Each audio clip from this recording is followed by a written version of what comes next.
Welcome. Welcome, everyone. It's lovely to see you here. So, as my very cool colleagues have said multiple times, I'm Karen Boyd. I'm one of the project leads this year for the Accelerator program. I also wear another hat as a consulting manager for credit research. So, I know quite a few of you in that capacity also. It's, again, lovely to see you. So, this panel is all about the champions in innovative tech. There's a lot of doom and gloom out there in the market at the moment. We are just going to really go with the, I can't even remember what film it was, but denial is not just a river in Egypt. So today, we are going to be the technologists that we are, and we're just going to talk about cool tech and not about business models. Unless it comes up in a relevant fashion, of course. So, we have Sky, who, one of the powerhouses in the market, need I say more? We all love Sky Sports. House of the Dragon has blown us away season after season. Sky Glass, probably one of the first in the world to take a big technology swing like that. So innovation really is at the heart of what Sky does.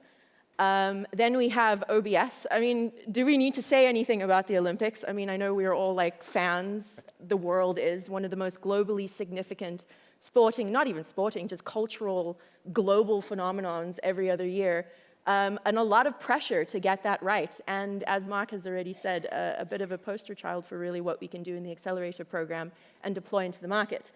And then we have DAZN, which is really disrupting the traditional sports distribution market, really like one of the pure OTT players that are doing some incredible things in the market at the moment, also with a very interesting and relevant technology program, because you don't suffer necessarily from some of the legacy issues that some of the public service broadcasters might.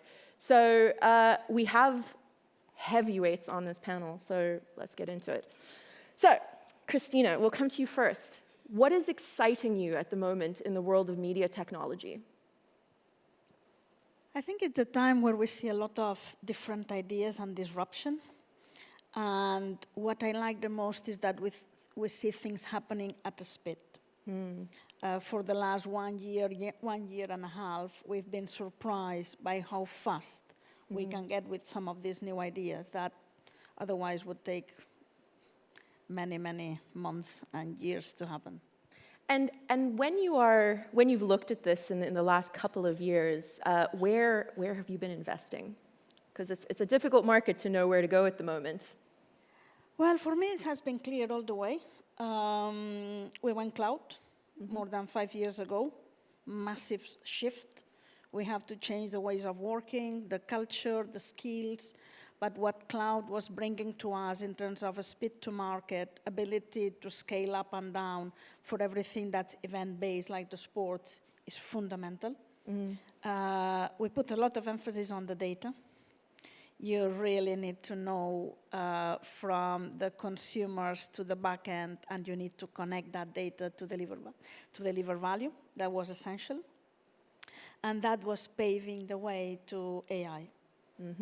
And I think that with these 3 pillars, we can explain a lot of what we have been transforming. So, Mario, we'll come to you next. Same question. What is exciting you about media tech? First of all, good morning, and really, it's really super nice to be here and to be back into the Accelerators. Well, we left 1 year. Back into the family, right? For a very good reason. We have kind of an event in Paris, well, in France. Last year. I don't know what you're talking about. What? But it's really nice to be back. What's really exciting? You know, you said one thing that is really super important about the Olympics. The Olympics is not just about sports. It's more than that. It's about sports. It's about culture. It's about respecting the human being. And what is really exciting for me as being an engineer and the world of technology, and I hope that's what we do, certainly it is our intention, is really to put technology at work for the athletes and to make sure that the athletes, they are connected with their fans. And within my team, and I think across OBS, we say that technology should be transparent. A fan at home, he or she doesn't really care how we do this or we do that. He or she cares the story that we tell, how the story reaches the final audience, how we capture those stories and how we build those stories. And I really hope, but it's certainly our intention to put technology working for the athletes, respecting the athletes. And very interestingly, and I say this quite often, the Olympics as a movement, or Olympism, better said, it's kind of one of the oldest social networks. In Olympia, 776 before Christ, athletes, officials, and fans, they would travel the entire Greece going to Olympia to get together with athletes. Back then, the times they were turbulent, maybe we are now as well in those times, but there was this écacheria, that was this, during that period, there was kind of a common agreement to stop the wars just to ensure a safe trip to those traveling to Olympia.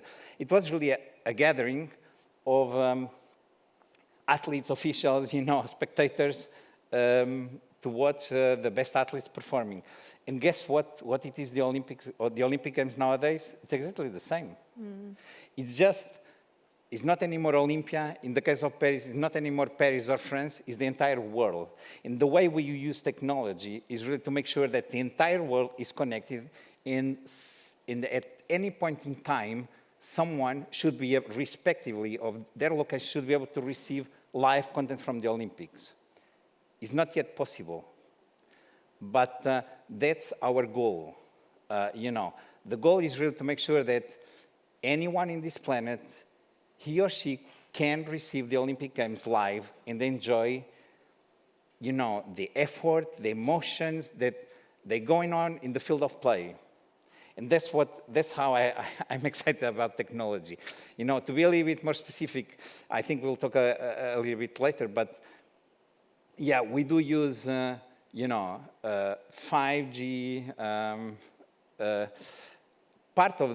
actually a big part of the 5G technologies that we used in the Olympic Games in Paris, they started here, as Mark was saying a few minutes before, in an accelerator. So the way we did the opening ceremony, if you remember, in Paris, it was along the river. It was really deploying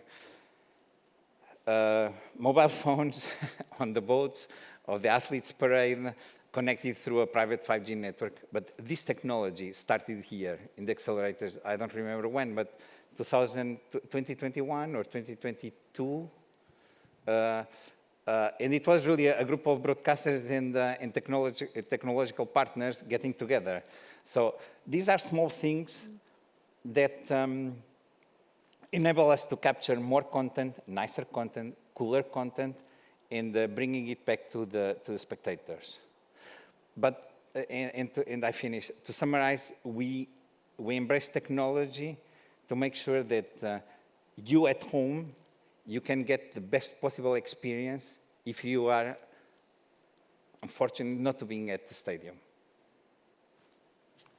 Thank you, Mario. I think, yes, we will certainly cover quite a few of those topics at the moment. I think last year, one of the parts of our timeline really was being over the summer, where we had the Olympics, we had elections, we had Wimbledon, we had all of these huge events back to back. And I think one of the things that we could really observe is that so many of the people that were pushing the boundaries of broadcast, in live broadcast specifically, which I would say like latency, am I right? But a lot of those folks that are really pushing those boundaries are here in this room. So I feel like, obviously this is about the accelerators, but the collaboration and the progress you're able to achieve because of who is part of this community is really quite staggering. Caroline, we'll come to you next. So I should probably also mention that Caroline has very graciously stepped in for us at the last moment. If anybody saw the tweet from Channel 4, we can only assume that Channel 4 might also be haunted with moldy biscuits. So if you know, you know. It was a tweet. I'm not sure if the tweet is the right word anymore, but anyway. So Caroline, what is exciting you about tech at the moment? Okay, so first, happy to be here, always looking out for an opportunity to share my problems as a product person. So somebody said earlier, I think from Google, share your problems with us. This is what I'm here for. So the Zone is a pure sport broadcaster, producer, distributor, and also a multi-entertainment platform. So that comes with a number of challenges. First, live is important more than anything. Even though we have non-live content as well, that's a minor part of what we do. Similar to Sky, being a seasonal business, doing things event-based is really important. Right? We've suffered for many years having to run high costs for always having to build for the worst-case scenario, and then you go for peaks and troughs, and of course that's not very cost-effective. So moving things to the clouds when they make sense in order to drive lower costs is really important for us. We are also starting to see more rights available in better formats, things like HDR. So having the right tech in place to optimize workflows in the most cost-effective way to be able to do events in high quality where it's available and it's required, but also in lower quality where it's not required because it needs to go on a lower spec platform and so on.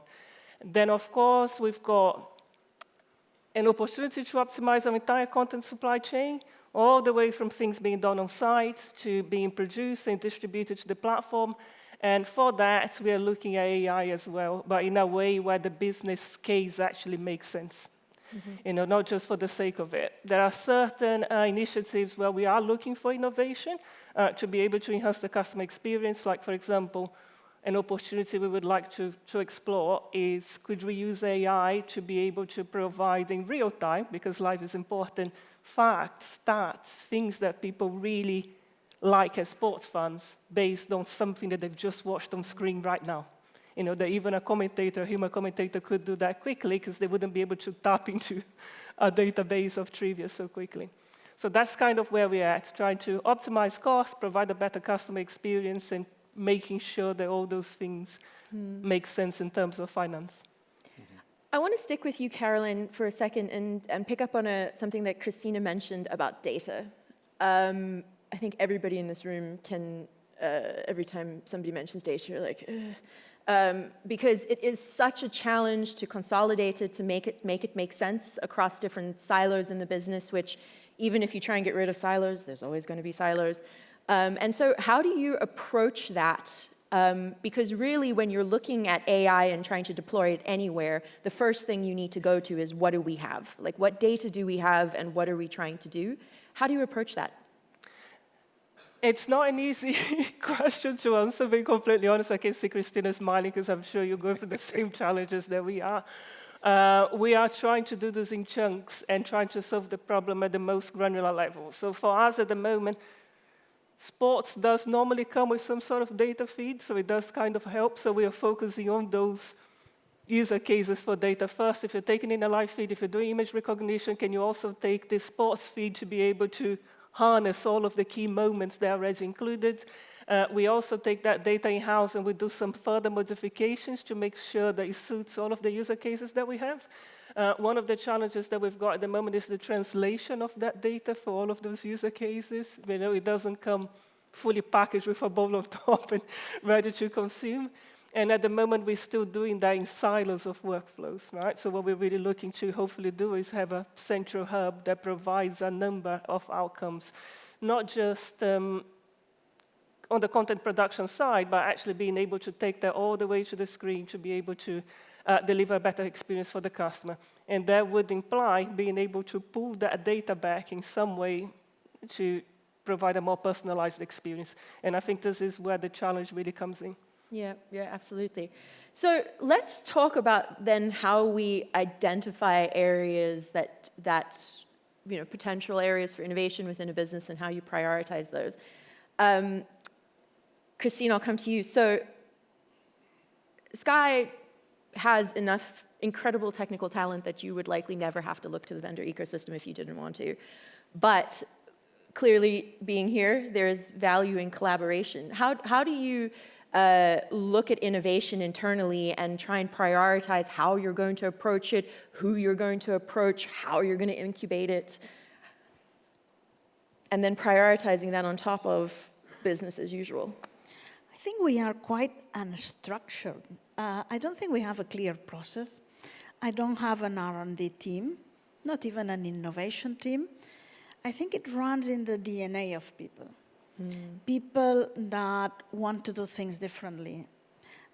We have a lot of purpose. So we have purpose in everything we do.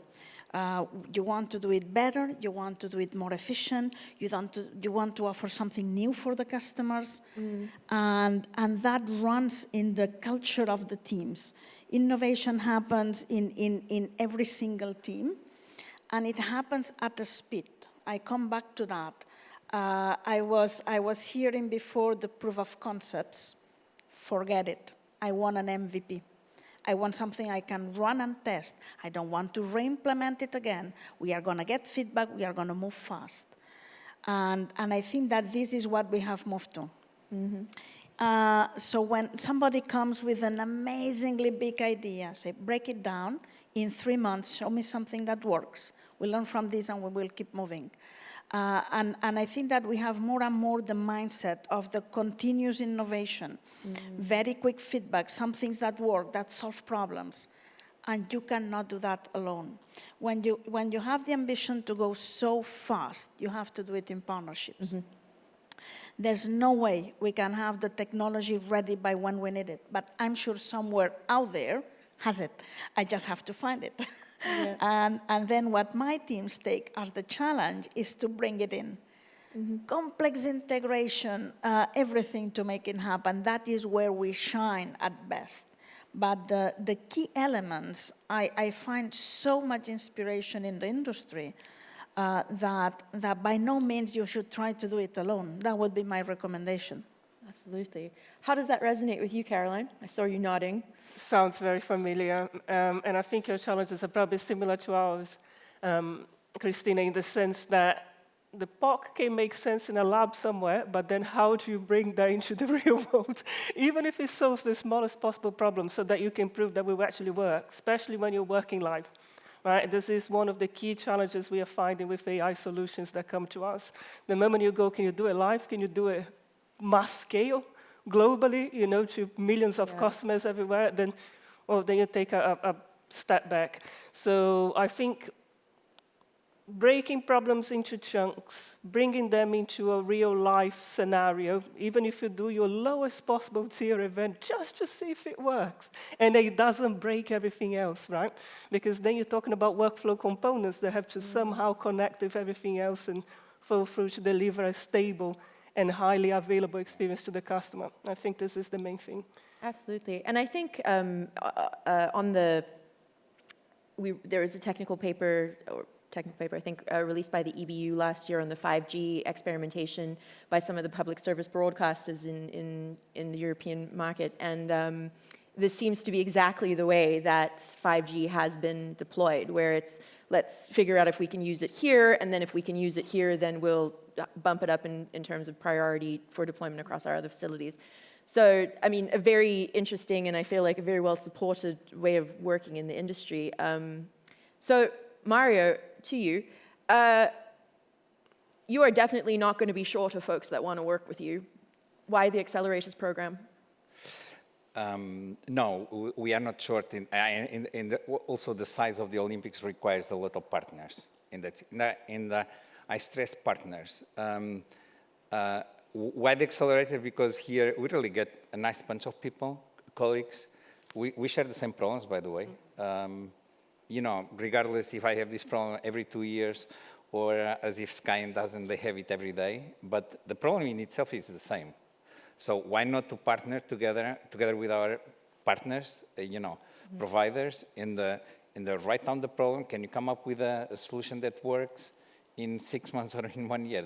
Exactly what Christina was saying. So that's the reason why I think the accelerators are really important. Is we are really focused on the problems that we want to target. We cannot solve all the problems, but certainly there are problems that are really common across the industry. Point number one.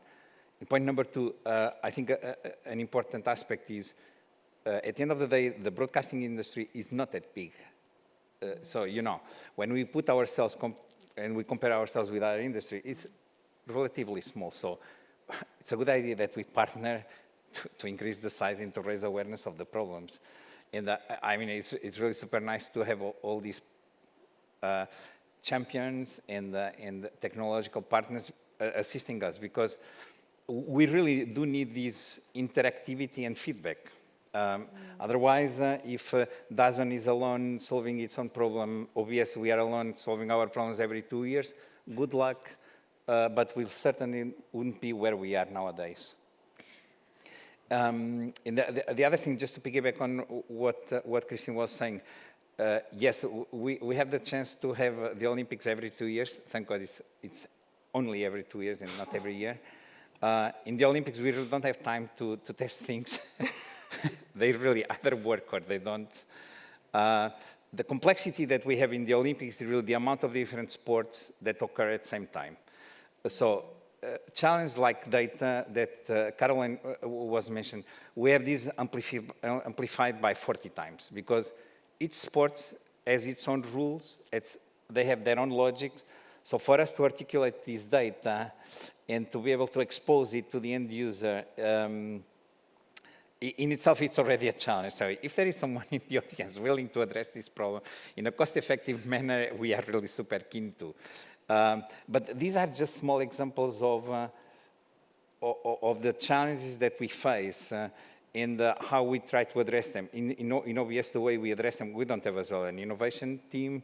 I think we are, because of the Olympics and because we have this focus, every 2 years we really try to be better and to do something to capture new angles, to have new stories, to create more content, to deliver more content. And that's the challenge, and we try to segment it. And we cannot solve all the problems, but make the best of the existing technology. Yes, we do have room to test, but if we test, we certainly don't bring it to live, unless really something extraordinary may happen. But the chances are, in the Olympic Games, if a technology or a workflow or a product has not been tested enough before, chances are we are not able to use it during the live. We may use it for post-production. We may give access to this content to our clients, to the broadcasters. But, in the big scheme of the Olympics, with the complexity, with the tones of things that are going on at the same time, in the same day, we may have on a very normal day, like day 6 or day 7 of the Olympics, we do have 30, 35 live concurrent sports going on at the same time. So staying on that, how then do you, and actually a question maybe for all of the panelists, how do you push the boundaries? Because when we see, when we have these annual live events that everybody's tuned in for, we saw with the election coverage in the UK last year, the graphics were sort of next level, I think, for what we'd typically seen on news broadcast here. And so, and some of it wasn't perfect, but most of it was pretty good. And so there's this trade-off, right, where you're like, do we take the risk of trying something new and maybe it's not perfect, or do we really take a swing here? And how do you know where that line is, and I guess how you balance on that and make sure you don't fall on the wrong side?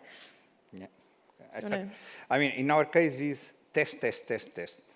Some of the folks here, they were our partners for the 5G private networks that we did at the Olympics opening ceremony, sailing. If we don't test it, chances are it will not work.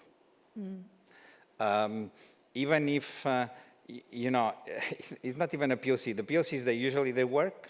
If they don't work, we try to tweak them. An MVP, usually it works or partially works. But in our case, when you go to the field, good idea that you have tested it before.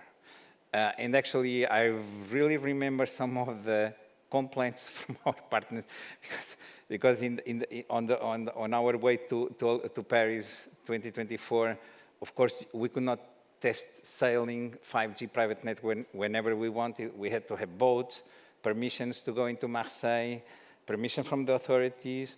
So there are really a lot of constraints that we need to feed in our timelines. But the secret is test. I mean, there is no other way. And usually test in the field, Going to Paris, opening ceremony, there was no way other than testing the 5G parade as an example with antennas located along the bridges of the Seine River. That's it. And sorry, Karen? Sorry, but there are other things that are also quite important in the, that we always try to raise awareness of our partners. That is, yes, it may work for athletics or it may work for football, but the Olympic Games, they are not athletics and football. They are athletics, football, table tennis, archery, sailing, canoe slalom, and so on and so on. And so when it goes to, for instance, AI and automatic tagging, are the workflows ready for canoe slalom or table tennis, which are, of course, sports with less exposure? And that's the level that we want to achieve is every single sport, they need to have the same level of service because the audience expects the same experience. So pretty much what you, Caroline, were saying, scale in the Olympics really matters. In the world of sports, yes, we do have, thank God, all these sports, some of them with less exposure, but we need to push the industry to put attention into those sports with less exposure vis-a-vis football or athletics or swimming. And Caroline, when you, obviously with DAZN, there's, it's a different sort of live broadcast. You've got more continuous over a period of time rather than this huge peak every 2 years.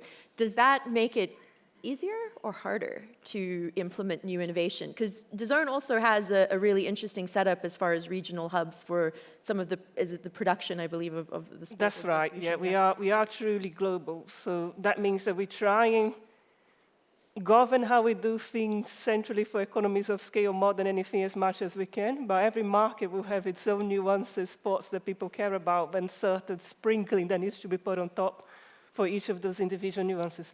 So there is always a challenge between investing in innovation and pushing something out to life as quickly as possible. Whenever we get anything commissioned to push forward as an innovation project, there's normally already a user case that's been identified, and sports being sports with a very hard deadline associated with it. If we're going to invest time and money on this, make sure it works in 3 months' time, for the lowest possible tier event for this particular competition. So we are forced into having to move quickly. So what we try and do is absolutely test as much as we can, but with a product hat on, I normally say, let's make sure that we've got the fundamental must-haves, scalability and high availability parameters in place, and let's put it in the lowest possible tier. Let's just see what happens when it's live, because we know that things will break, right? And you want to do it in the middle of the night when people are not watching that particular region, so you can see what breaks, and then go back to base and try and fix it as quickly as possible and continue improving. It's never like spend 12 months building perfect and then stick in your tier 1 stuff, your domestic rights. There's always a continuous, gradual improvement, learning with blood, sweat, and tears from incidents more than anything. And then Christina, sort of, I guess same question, but slightly different, because Sky, you don't only have all of the live, you also then have the studio's content. You have a lot of other services within Sky telco services that aren't necessarily TV. Does that make it easier or more difficult to walk this innovation line? Because you also have the challenge of having the linear demographic of folks that still consume your services, and we often find that it's quite challenging to transition some folks over to more digital or to different packages. How do you find that either helps or hinders your process? It's more challenging, but I personally love it. I think that it brings diversity. It brings very different angles from what content you produce, how you produce it, how to connect with new audiences, how to do different things. The fact that the business is diversified allows you to think on bundles, on different value propositions, on how you can connect your sports with even the entertainment, with different things. So I really think it brings new possibilities. All underpinned by data. Fantastic. So we're gonna wrap up. But before we do, I have one final question for the panelists. What are we going to be talking about this time next year? Christine, I'll come to you first. Wow, this is a difficult question. None of us has a crystal ball, so I can say what I would like to see. Speak it into existence, right? So what I would like to see, I love disruption. Shock me with something. Prove us wrong. Why have we used these content workflows? Why didn't we envision them completely different way? Bring things together that were not possible where we went on-prem. So really come in and show a very different way of doing. That would be one point. Never lose sight on bringing clear value. Think on the customers. What are we offering them? Let's not just put the technology first. It's the customer first mentality. And then maybe my last ask is about bring bridges. I love connecting things that were not together. So bridge different propositions, bridge with different parts of the industry, bring social media closer to broadcast, bring gamified experiences closer to applications, bridge and connect. That is sometimes a surprising way to see different propositions. Absolutely, I agree. Bring us things. Let's break it. Mario, what are we going to be talking about this time next year? This time next year, actually, I'll be in Milan Cortina with the Winter Olympic Games. So, interestingly enough, I think an interesting aspect of I think we keep on talking about AI as AI gets matured, and and more applications come into our workflows, and and as AI gets into more pervasive, hopefully in the good way, and not invasive, but pervasive. But I really think in the world of sports and entertainment, and we see these in the Olympic movement as well, there is an interesting shift, and that's an invitation as well to this audience, that is the world of esports. It is not for the sake of esports because it looks cool, it's because they do have actually an interesting set of the audiences that we all broadcasters would like to have on board. But also from a technological point of view, this brings together a few interesting technologies, that is the full application of AI with the augmented reality and with all these ultra-low latencies we have been discussing. So in the world of sports, at least, I think that's an interesting trend that we need to keep attention and see how we can leverage and ride this wave. And I'm thinking about the words of President Bach and the announcements they are there. What are the intentions of the Olympic movement in the world of esports? It's super interesting if we look backwards 10 years, what was the position of the Olympic movement when it comes to esports?